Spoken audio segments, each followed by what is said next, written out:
Hi friends, welcome back to Vegans, Veggies, and Vibes. My name is Amarais, and today we are making an African sweet pea soup. So the first thing we're gonna do is chop up half an onion and put it into a pan on medium heat with some oil and allow that to start cooking and become translucent. I'm waiting for my pan to heat up. But in the meantime, let me tell you a little bit about this dish. This is a really cool dish. It comes from the Comoros Islands. They're on the eastern side of the African peninsula, the African continent. And they are an archipelago. And they are a series of islands, and they're in the Indian Ocean. So you'll notice in this recipe, we're gonna be using coconut milk, which is much more available than milk that comes from a grazing animal such as cows or goats, because you don't have a lot of room on an island for your animals to graze. So we're just gonna let this become translucent. So once your onions are getting close to translucent, you can see they're starting to cook. We can go ahead and add in our spices. Here we have some minced garlic, some cayenne, some ginger, and some salt. And we're gonna go ahead and just dump that in and give that a stir. You'll want to be careful that you don't burn your spices. And it's okay if they do start sticking to the bottom of the pan, because we're going to basically I'm so sorry, I got a big whiff of that ginger. We're gonna basically deglaze our pan with water and coconut milk here in a second. So it's okay that you can see it's starting to stick.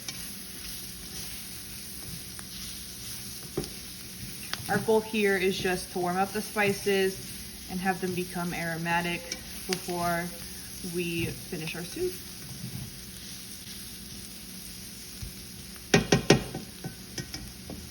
So once we're satisfied, we can go ahead and add in our coconut milk. The coconut milk is gonna add a lot of nice thick fatty texture to it. And we're also gonna add in, oh, that was the wrong bowl.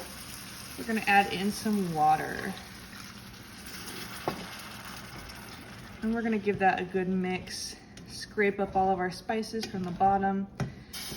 And we're gonna also add in our frozen peas.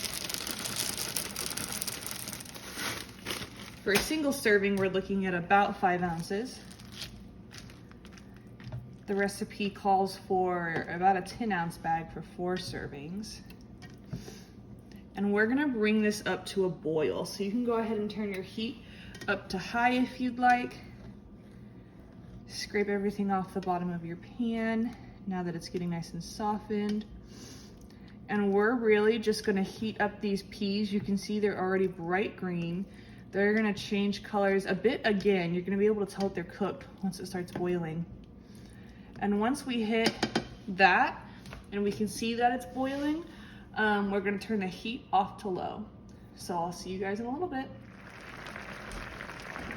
All right, now that our mixture is boiling, and we can see that our peas are a nice bright green, we can go ahead and take this off the heat.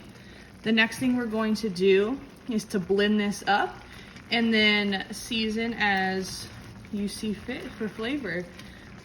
Salt is one I tend to add a little bit more of. I do like to add a lot of pepper to this dish because I personally like the flavor of pepper with my green peas. But we're gonna go blend this up and I'll show you what it looks like when we're done. Do make sure if your mixture is boiling, you don't wanna blend it immediately. You wanna let this cool down. And I would take it off the burner, because if you leave it there boiling, it's just gonna condense and lose all of that liquid. And if you're using a Ninja blender, definitely make sure that this is cooled down quite a bit, or you'll form a lot of pressure in your blender. See you soon. And here we have it, our bowl of pea soup. I've added some pepper personally, like I said before. We also have some microgreens on here, grown from some new friends of our ministry. They grow them and donate them to us, which is really cool. We also have some cilantro for some added flavor. Your soup should be pretty thick. It's really nice with bread, and I hope you guys enjoy this recipe as much as we do. See you next week. Bye.